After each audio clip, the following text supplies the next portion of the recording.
What up, Rinku Army, and welcome back to a brand new episode of the Square Circle Podcast. I am your host, Marie Shadows, and on this episode of the Square Circle Podcast, we need to talk about a very serious conversation, and that is, why is All Elite Wrestling all filler now with no substance? That's right. That is my truth and assessment of All Elite Wrestling, the best wrestling brand that has come out since 2019 and has been showered with praise and rants on this podcast. And now it's time to talk about it. I've been putting this on the back burner for a very long time. And that's because I couldn't find the words and I couldn't find the courage to talk about AEW. Just mainly because if you talk about AEW and you give constructive criticisms like I will give them, I get nothing. The AEW faithful just sees me under the radar and, that's cool. But at least I know people are listening even if they're not commenting. And then the other factor is that even if I do give constructive criticism and want to be seen and heard, I am probably considered a troll at that point because trolls are now interchangeable with people who want to help to people who just say mean and negative things when they wake up in the morning. I, Marie Shadows, want to help the wrestling business as a whole. And these podcast episodes have helped people before because I've read messages from them. And sometimes when you chase after a company that wants to surround themselves with family, it's hard to get your foot in the door. I'm technically not family to any one of those guys in AEW, even though I've met Matt, Nick, Kenny, and Cody and Brandy way before All Elite Wrestling formed. And this was in 2018 of November, a month after WWE let me go. And my whole goal in professional wrestling is just to be a backstage hand. Hell, my bumps still suck. I could run the ropes. I don't mind learning the foundations. I don't mind learning every single thing that wrestling has to offer. And this pandemic is definitely not helping. The only thing that I see is that AEW is growing their roster very fast. And I'm going to use the word growing very loosely because when you have that many people on your shows to fill up AEW Dark Evolution, and then AEW Dynamite, people get lost in the shuffle, stories get lost in the shuffle, and priorities are not set. AEW has no priorities because if they did, AEW Dynamite would have never struggled to reach 1 million viewers when they were going head to head with NXT in this imaginary war, however you want to take it. If AEW had a destination for their main stories, I could definitely talk about it on this podcast. The only reason why I slowed down on talking about All Elite Wrestling is because, and this is a truth coming from me, I have become disinterested in the AEW programming, and that is only because of how stories are handled and how messy sometimes the show would get. And for the sake of this podcast episode, I am only going to be talking about AEW Dynamite. I will not be talking about AEW Dark and Dark Evolution because my focus is on the main show, because that main show is on cable television. That main show is not on YouTube.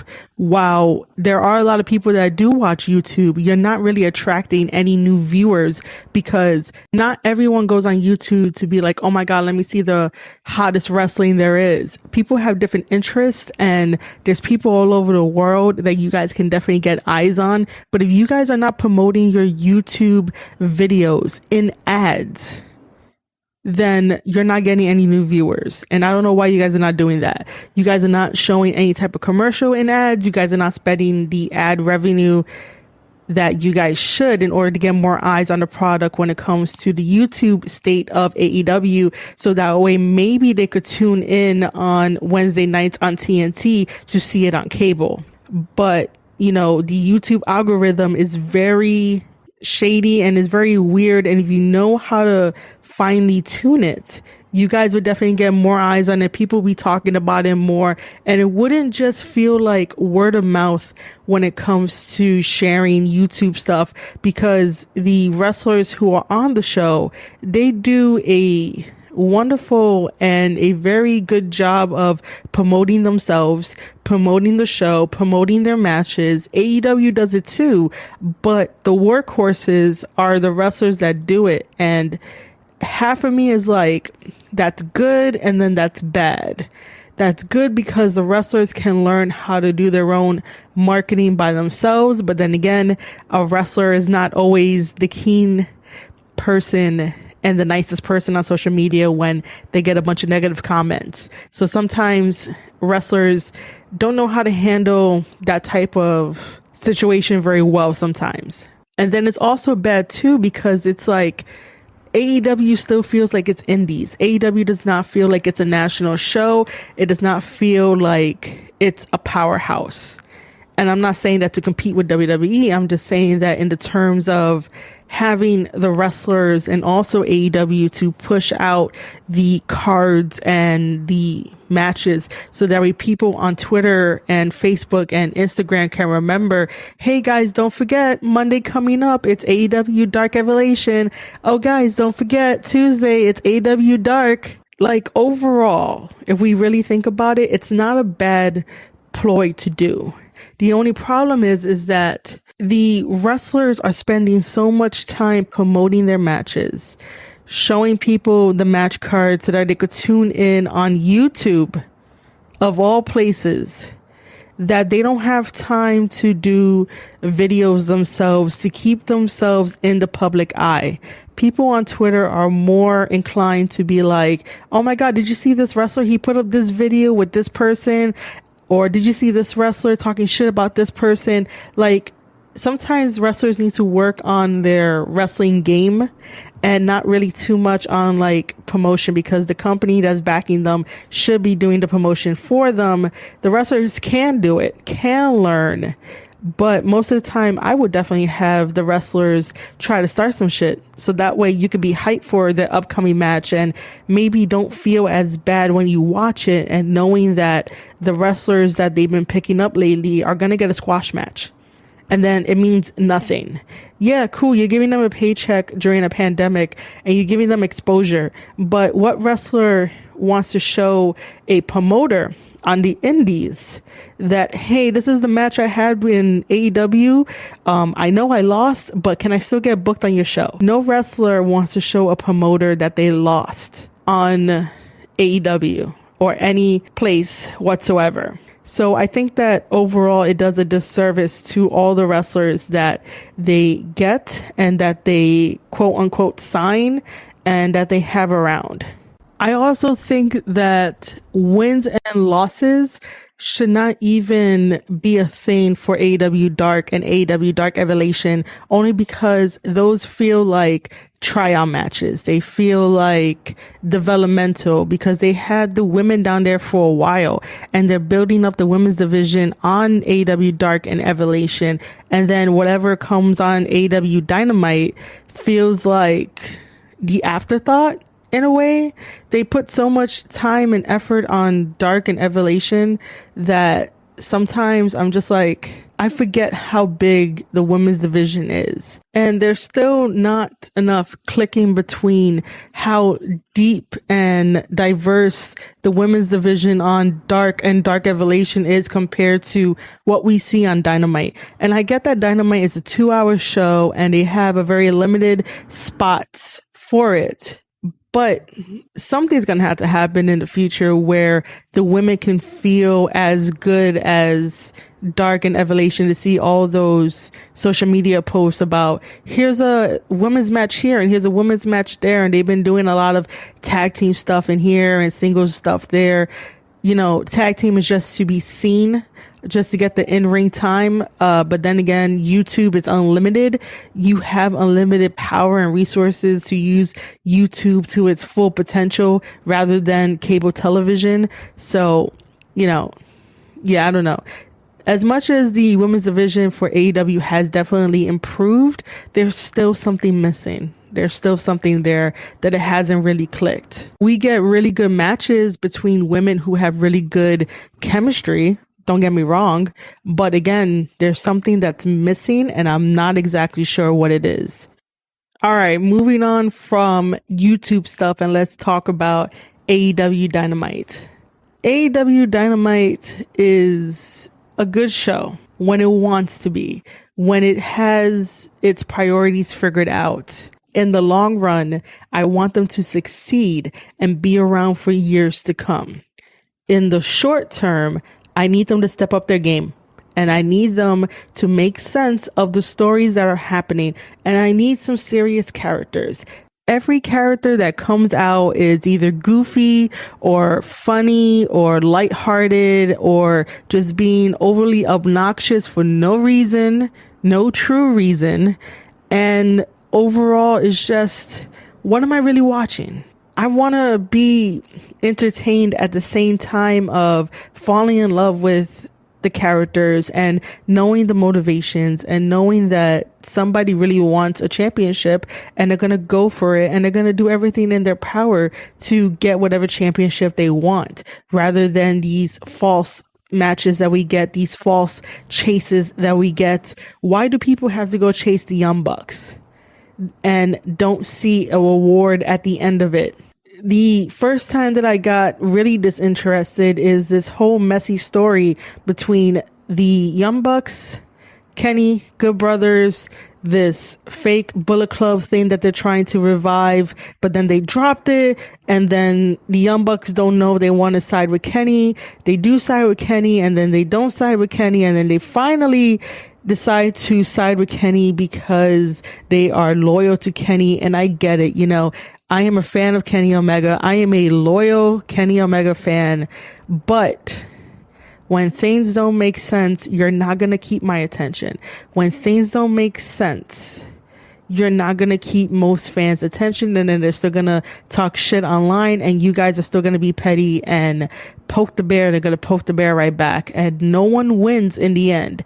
At the end of all of this, they're going to say, oh yeah, we worked the marks. We worked the fans. Half the time people are just going to tune out and be like, what's the point of this? It's time for AEW to grow up and become serious and tell us serious stories. You guys can definitely tell good stories. I know you guys can, because I fell in love with a bunch of Young Bucks stories and a bunch of Kenny Omega stories in New Japan Pro Wrestling, and also that span to Ring of Honor a couple of times. So I know that you guys are definitely capable of being the best storytellers on this planet. But if you're going to continue to be petty and change your bio every single day just to annoy the fans, just to quote unquote work the fans, then why did you start AEW in the first place? Was it to terrorize the fans and be like, hey, look, we made it. We sold out that 10,000 seat arena in Chicago for All In. And now we're here on a national stage on cable television, and we still, are the best. And those that are bad mouthing us, you guys are still the worst. Why do you have that mentality? You should be bringing in everyone and not alienating anyone.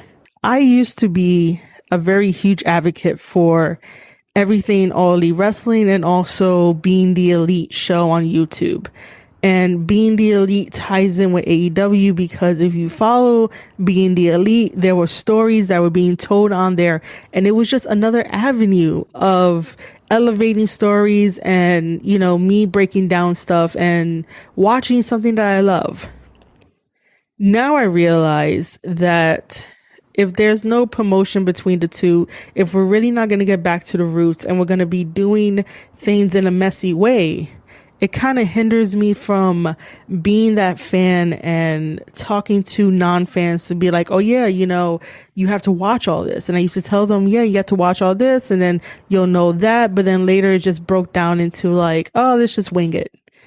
And, this is probably the first time that I've missed 2 Being the Elite episodes because I just can't take the over-the-top cheesy characters just because they want to get petty at everyone who's being negative, everyone who's talking shit. Everyone talks shit in this world. Hell, the Young Bucks, Kenny, and the Good Brothers probably talk shit all the time. But if you're not going to own it, and if you're not going to rise above it, then again, what new fans are you trying to get to your product? When I, myself, who's watched wrestling, who's been in this business, who loves this business, can't tell a casual fan the stories of AEW, who can't tell them this is how we got here. This is how we got Kenny Omega to have 4 freaking belts. This is how Kenny Omega became the cleaner of AEW. But then again, is he really being the cleaner? He's being the belt collector. And I really thought that was going to be a very serious turning point in his career. A new character, a new version of Kenny Omega, the belt collector, the one that didn't give a shit about if he entered into New Japan Pro Wrestling the week after he won the AEW World Championship title off of Jon Moxley, just to challenge Kota Ibushi for those double championships before it got unified into one. Like, I would have loved to see a no nonsense, don't give a shit Kenny Omega to go into people's establishments and demand that he fight their very best and become the Goku of his journey, to take all the belts from the companies and show the world why AEW is needed, show the world why AEW is the best, and show the world why he is the best bout machine and he is the best one to become the champion of every single company there is.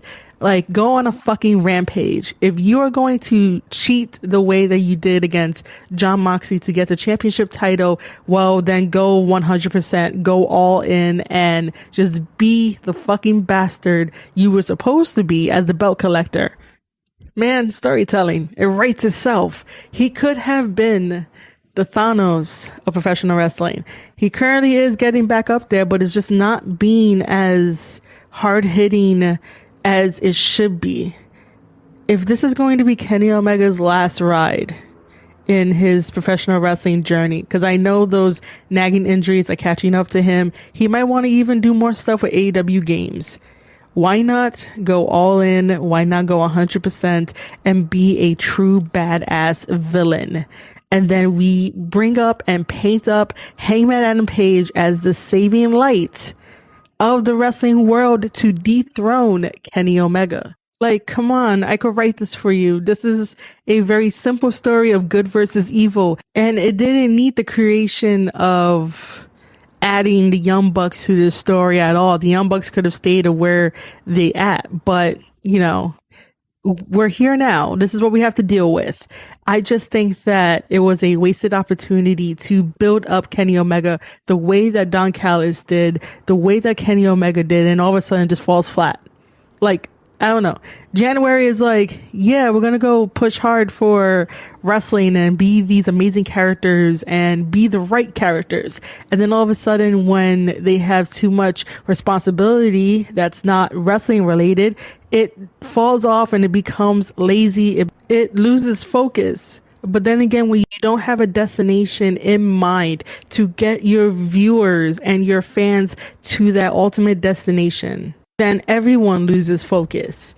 Like, I was getting a little bit tired of seeing Jon Moxley go for the championship title and doing this and doing that. That's only because I'm not really a huge Jon Moxley fan. I'm not really a Jon Moxley fan at all. His promos are hit or miss for me. His matches are hit or miss for me. It just depends on how he's feeling and if I'm digging the match, and most likely that's like a no.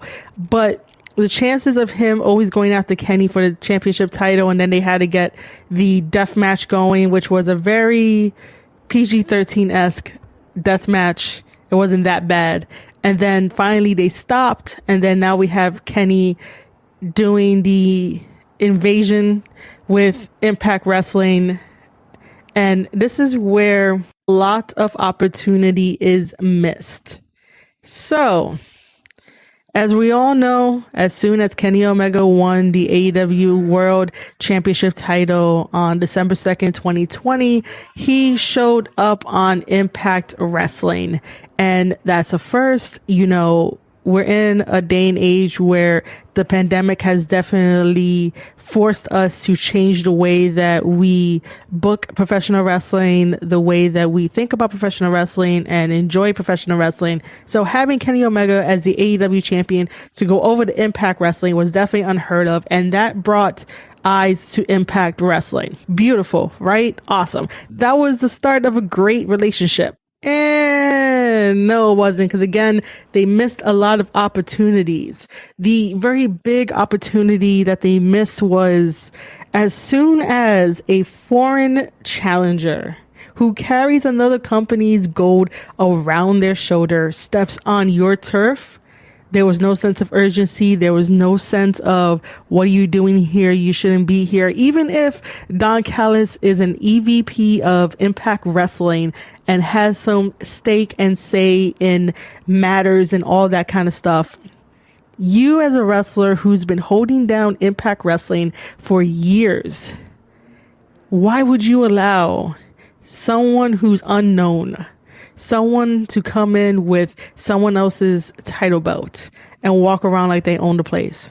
No, you wouldn't stand for that. In real life, you wouldn't stand for that. So Impact Wrestling didn't have that urgency that they needed when Kenny Omega was there the first couple of weeks, or probably like the month. And yeah, Kenny Omega brought eyes to Impact Wrestling. And then all of a sudden there was a period of silence. There was nothing happening. There was no rumblings. The only thing that was happening is that week after week on Impact Wrestling, we saw those AEW ads. And at first, I liked those ads. They were funny, they were quirky, they were over the top. They reminded me of the 80s styles promos, and you could definitely tell that both Tony Khan and Tony Schiavone were having a great time in those promos. But just week after week after week of seeing it, and then also listening to Ross and Tama on Tamas Island, that they have the podcast on Twitch. Ross loves bringing up very good points about these ads, and eventually I started to not like them, especially when Ross and Tama were talking about the term of the forbidden door and how, like, it's a very silly thing to do, and to name yourself the one that got the forbidden door open to have these partnerships happen, and it's all thanks to him. And I totally get that in the business of professional wrestling there's kayfabe, and that you should play it up, and even if you're not like the sole person to have the number one thing, you know, you should just play it up and be like, oh, well, I'm the person that got the forbidden door open. Congratulations. We'll send you a medal down the line for doing that. But the forbidden door has always been open to partnerships across the board, especially during the territory days. Ric Flair will take his damn NWA belt to every other promotion on the circuit in the States. Take it to AWA. Take it to Mid-South, take it to Texas, take it to everywhere else, and defend that NWA championship title against the very best of who that territory had to offer. That's why we have the classic matchups of Ric Flair versus Devon Eriks, because Ric Flair will put his wrestling ability on the line to prove that he was one of the best, to go up against one of the best in the territories when he did the whole entire circuit. The only problem is that sometimes egos are definitely not checked at the door when these type of partnerships happen. And thus, we no longer have these partnerships because Vince decided to buy up all the territories. And then all of a sudden, Tony Khan is like, yep, I am the Forbidden Door master, and I have opened the Forbidden Door, and I allow these partnerships to happen. You probably laid the foundation for what sounded good to be like, oh, let's have this happen, let's have that happen, and let's just see how this works. But then again, if you want to be the face, sometimes you have to play it up. But the conversation on that Tamas Island's podcast about the whole Forbidden Door thing, it opened my eyes to be like, well, that's a little petty and silly, and I get it. But after that, the commercials were definitely not hitting as they used to. And only now did we see a small resurgence in Kenny Omega coming back and taping those Impact shows so that way he could be on those Impact shows. But during that whole entire radio silence between AEW and Impact Wrestling, no Impact wrestler other than the Good Brothers have stepped foot into AEW programming. Why? It makes no sense. The only other time that AEW wrestlers has stepped foot into Impact Wrestling to give eyes and buzz is Matt Hardy returning with Private Party to take on the Good Brothers and Chris Sabin and Jane Storm, and just to disrupt that whole entire tag division. And then we had the story coming in that Sammy Guevara wanted to do something different with his story in Impact Wrestling, and nobody agreed, and that got thrown out the window. So Sammy Guevara stayed over in AEW, which I think that if someone else was there, and they probably would have heard the situation a little bit better and probably tried to get both parties to agree to have Sammy in Impact Wrestling, it would have been a really good time for that. If there was like a second person to make the parties understand that Sammy is money and that Sammy would have been really helpful to Impact. The other thing too is that if they would have let Private Party stay in Impact Wrestling, it would have elevated eyes on both products to see if Private Party will go back to AEW and dominate the division, or if Private Party would have ran into FinJuice of New Japan Pro Wrestling. Like, imagine the missed opportunity like that to not have Private Party against David Finlay and Juice Robinson. Like, this is why on the surface level, it looks one-sided. It feels one-sided. It definitely looks bad. I don't know the content of the partnership, the extensive deal, whatever you want to call it, but on the surface level, it does look like it was made for AEW to take over Impact, to dominate Impact, and Impact doesn't do anything. Impact have all these tape shows and nothing really relates to one another. There's no like setup angles where it's like, we can't allow Kenny Omega to come into Impact and talk his shit, even if Don Callis is EVP. We can't allow Private Party to be here, but if Private Party can prove their worth in the tag division, maybe we'll let them slide because they are true to the tag team division. You know, there's certain things like that where people should be acting real, even if professional wrestling is not real 100%. But for you to get fans attached to your programming, for you to get fans buzzing and talking about it, these are the missed opportunities that I could think off the top of my head that has been missed in this partnership that definitely feels one-sided. And I'm not sure how to feel yet about Kenny Omega holding 4 belts. I understand why he's continuing to hold the AAA belt. Mexico at the moment is shut down, so he can't really defend the AAA belt over in Mexico and or in the States. And then he is the AEW World Champion, and Hangman, who's number 1 in the rankings, hasn't even challenged Kenny Omega. When he's asked a question about Kenny Omega, he avoids it. That's not the Hangman I want. The Hangman I want is someone that's serious, someone that's going to knock Kenny on his ass and be like, yo, I'm taking all that gold. But what is he doing? He's hanging out with Dark Order, being stupid, being friendly, being a character that doesn't know where his destination is, being a character that got lost in the shuffle. And how do you sign Hangman Adam Page to be the first person on the roster to not only lose the first time around for the championship title, but then to treat him like shit and to have him do everything but go after Kenny and get his revenge for the way that Kenny treated him when they were tag team champions. Like, it makes no sense. Like, oh my God. I want Hangman to succeed and stop being the anxious millennial cowboy, because every wrestler in every single point of their career has a turning point, meaning that their character should be growing, their character should be learning, their character should be understanding their faults and their motivations and be evolving with the times, and not try to piggyback off of sympathy and empathy and continue to do what they do and avoid the number one question of, when are you going to face Kenny Omega? Because he is so far down that I'm not even sure how it's going to take him to get back up. Sure, he's number one in the rankings, but you know, if you really wanted that championship gold, like, that's the main priority in professional wrestling, is to gain gold, to have that gold so that you could be talked about, you could be in that spotlight. But if your priority is not that, and your priority is hanging out with good friends and drinking, well, then there goes my point again. Nobody in AEW, nothing in AEW has any type of priority, and everything is filler until we get to a corner and you need a way to back out. But the only thing you can think of is to quickly destroy your story arc and your character arc by going full force when it's like, now you get it? Now you want to do it?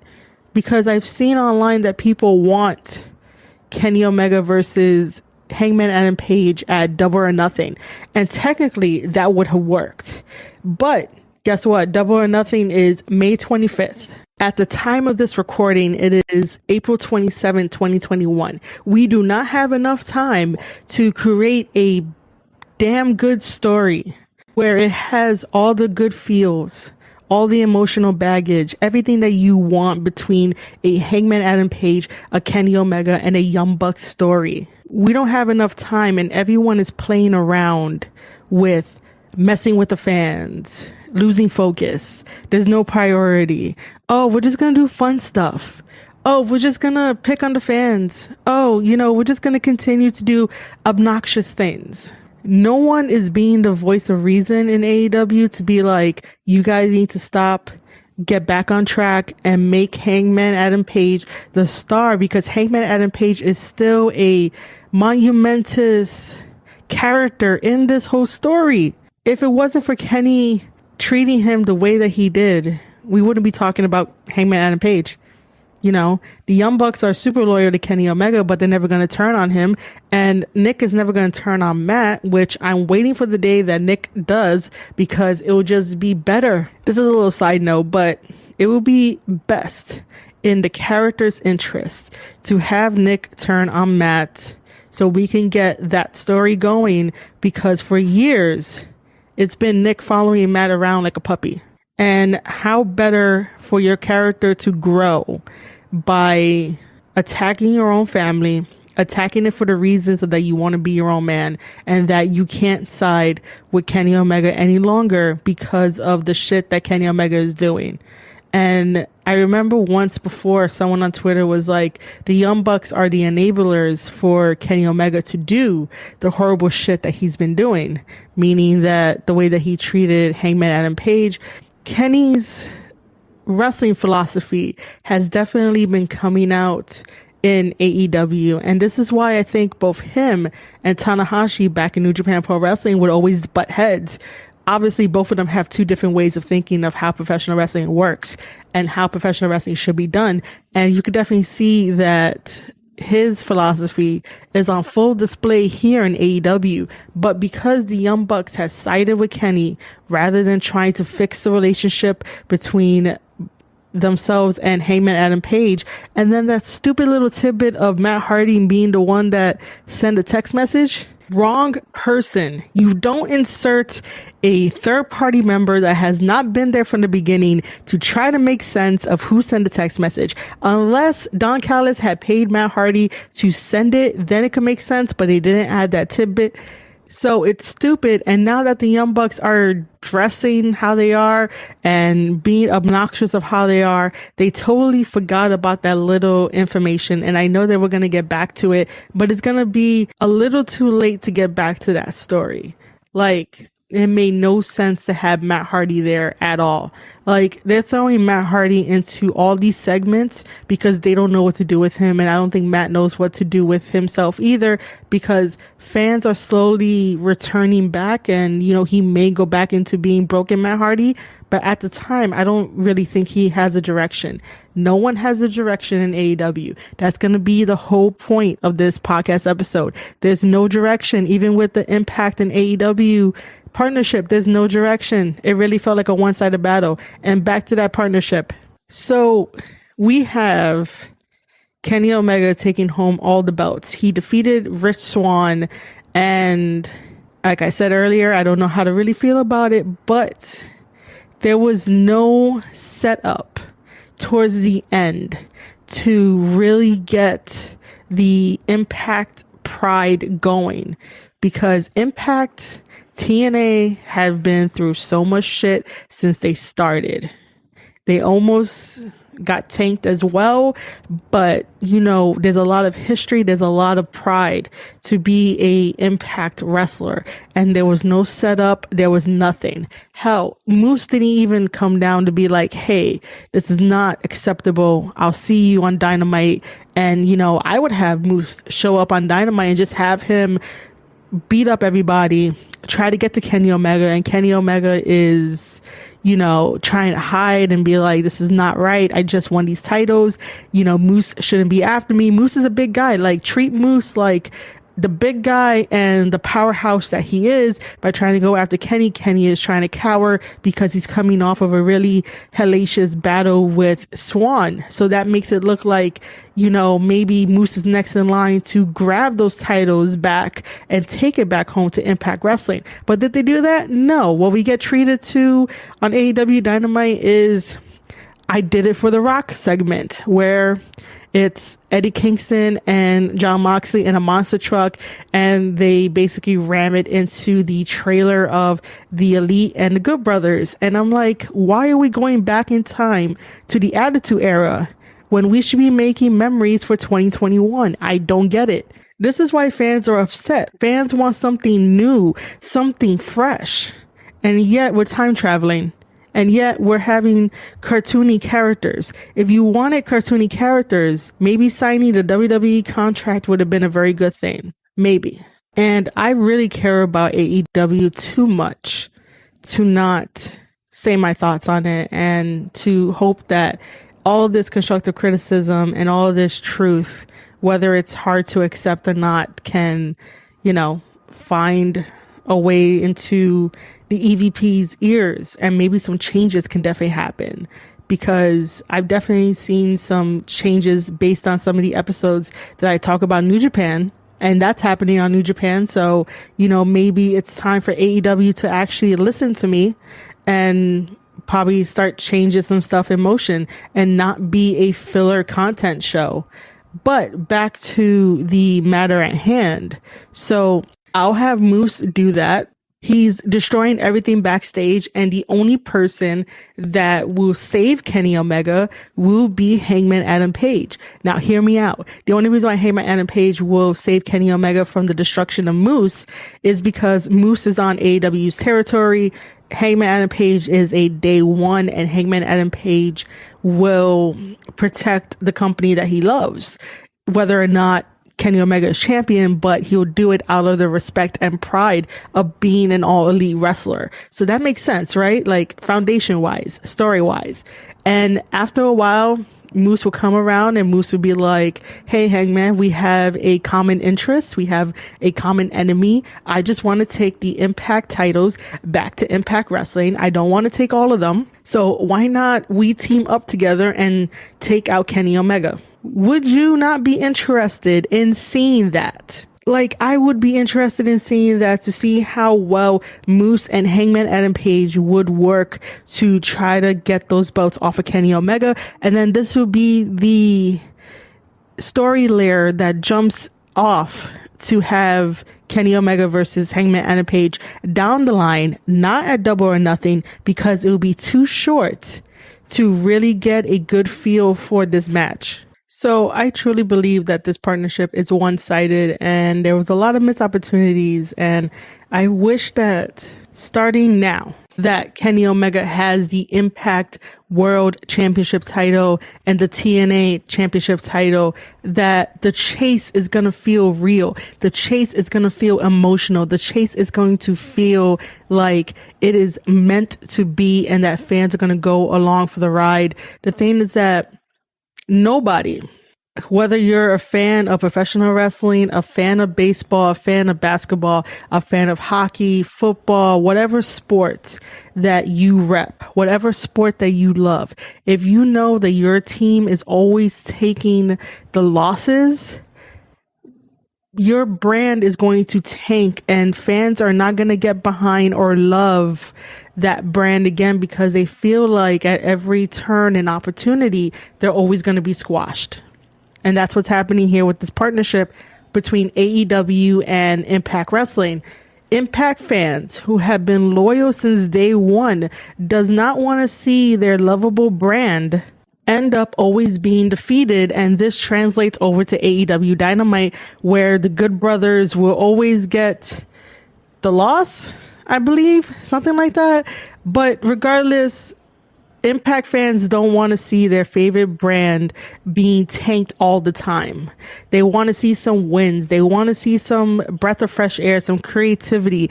And by the way, you guys haven't even given Deonna Purrazzo your Impact Women's Champion some competition. Like, when is she going to head over to AEW Dynamite to take on Hikaru Shida? She's been asking for competition since day one of this partnership, and no one has listened to Deonna. No one at all. And there goes another missed opportunity for the ladies, where they could have had AEW women's go over to Impact Wrestling, and Impact Wrestling women come over to AEW and start this feud and start fresh storylines and start fresh wrestling. You know, both teams can definitely learn from each other in the ring. Both teams can critique each other in the ring and be like, hey, next time pay attention to the hard camera, or hey, next time sell that a little bit better. Make sure to let people know that you're really hurt. Like, it's not that difficult. I'm on the outside looking in, and this just pains me of how much lost opportunity there is between this partnership. The only good thing about the partnership is that we got FinJuice over to Impact Wrestling. We got New Japan Pro Wrestling over to Impact Wrestling. And who's carrying the tag division at the moment? FinJuice. And this is only to probably set up for World Tag League, you know, where FinJuice is going to take the Impact Tag Team Championships and defend it at World Tag League. And that's where the Good Brothers are going to go follow them. And there better be other Impact Wrestling tag teams on that card. Like, I just need Gato to book it that way. Like, I really do. And I really want to help with booking, and, you know, I'm throwing it out there. But that's the setup for World Tag League, because FinJuice retained the Impact Tag Team Championships. And that's probably the only championship title match that I enjoyed hearing about and enjoyed knowing that FinJuice is still our Impact Tag Team Champions. And that's like the only good thing out of this partnership. The other side of it is that it's a little iffy. It's a little rocky. You know, they should have probably thought ahead of the best possible outcome. But I totally get why Kenny Omega is going around collecting the belts. This might be his last run in professional wrestling. It might be. Do not quote me on it. I'm just thinking, why would the best bout machine want to go around taking everyone's belts? The only time you want to do that as a wrestler is when you want to go out as the best, as the damn best bout machine, and to go out like a champion. And that's what he wants to do. That's what it looks like on the surface level, of course. Because I have no backstage sources. I am the only source of me retaining all the knowledge that I have and watching professional wrestling nonstop. So just think about that for a bit. I just wish that AEW would grow up a little bit and appreciate the fact that AEW is so polarizing, that all they want to do is create more memories and more buzz. But if you're going to step to a child level perspective by switching your bio, poking the bear, and not being focused and driven in the destination you want to achieve, then the priority is lost, the love is lost, and you're just going through the motions. And then eventually when it picks up, it's going to be like, oh, this was all part of the plan. No, Bullet Club in New Japan Pro Wrestling, that real Bullet Club does it right when they say that everything was part of the plan, because everything makes sense when they do it that way.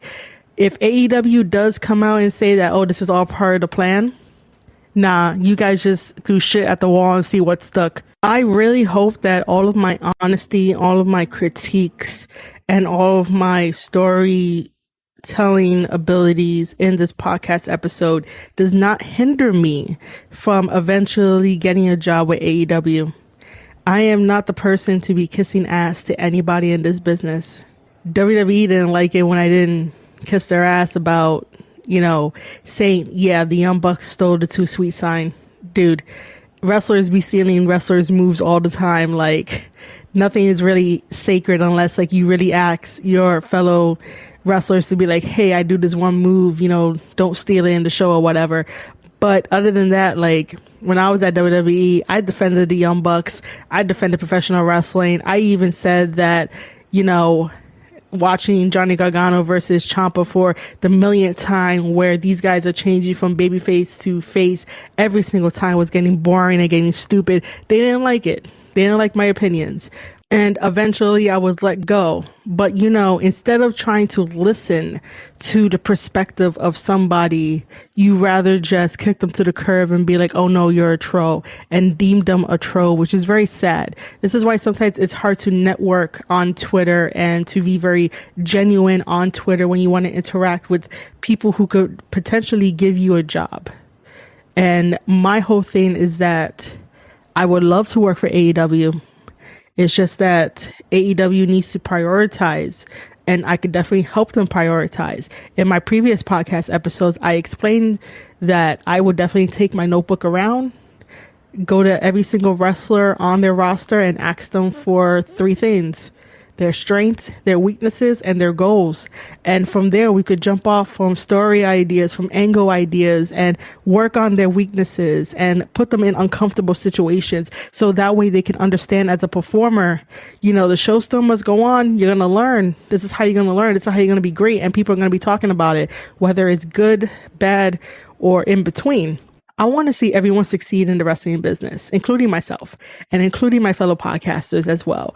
But if you don't have a priority set, if you don't have a destination set, no one is really going to be on this journey with you, except for the ones that feel the same way, that don't have a destination or a priority set as well. But if you're able to tell people, look, this is a podcast journey, this is me reviewing shows, this is me interviewing people, my end goal is to just bring value into your life as a fan of professional wrestling, and in some way change your perspective about something, then I've done my job. My whole goal for this whole thing is to add value, to add perspectives, and definitely to add storytelling elements into what I love to talk about and what I love to fix. And I really hope that when you listen to this episode, that's what you get from it. It's not really a rant of, oh my God, it was so bad. It was a rant of, it was bad, but let's fix it. Let's really fix it. Let's get to the core of some of the stuff. And these are my thoughts. And if that bars me from not getting a job with AEW, then my next goal is to try to get a way in, get a job with New Japan Pro Wrestling, because there's a lot more ceilings that need to be broken in New Japan Pro Wrestling to tell amazing stories and to push these guys to the moon and be their biggest cheerleader and their biggest supporter. Every time that I watch New Japan programming and watch the backstage comments, it really helps me to know that wrestling is still alive. wrestling still has passion, and wrestling still wants to tell these stories, and getting the chance to talk about the journeys of the up and coming wrestlers such as Gabriel Kidd, Tsuji, Yuya, Hinare, and then talk about the stable guys such as G.O.D. and Jay White and Ospreay, and also Jeff Cobb, which those are like the main people that I've been talking about over and over and over, but they deserve the praise that they get because they put their whole heart into everything that they do. And I know that every other wrestler that I've come in contact with, they all do the same thing. And that's why I still love going to like indie shows and still watching wrestling, because the passion is there. So yeah, the goal next is to try to get in with New Japan. And I'm not sure how that's going to happen, but one step is definitely better than nothing. And the idea of reapplying to WWE to finally live out the dream of being a writer is still up in the air. I'll continue to do these podcast episodes because I love talking about wrestling. I love doing this, and this brings me to meeting a lot more people online and knowing that people are listening and people are taking notice. And again, if I can offer you value in a different perspective, then I have done my job. And this has been a really long talk. So thank you for coming to my TED Talk about how to fix AEW and the Impact Wrestling partnership that has been happening for a while. And thank you for taking the chance to listen to the full podcast episode and how I would love to fix things for all parties involved. And this was definitely not an easy podcast to talk about, but I feel like a burden has been lifted off my shoulders. And maybe now we can start on the road of maybe reviewing AEW. Maybe. I still love AEW. I still support AEW. I just want them to grow up a little bit, and I just want AEW to get their priorities straight. All right, ladies and gentlemen. As you know, if you want to share this podcast episode, go ahead and click that share button over on anchor.fm/Square Circle Podcast. If you are on Spotify or Apple Podcasts, just type in Square Circle Podcast. If you guys want to visit the website to show some love there, head over to www.ravagelands.com. And if you want to keep the conversation going over on Twitter, make sure you @ me @ Marie_Shadows. All right, you have been listening to an episode of the Square Circle Podcast. I am your host, Marie Shadows, and I'll see you guys on the next one.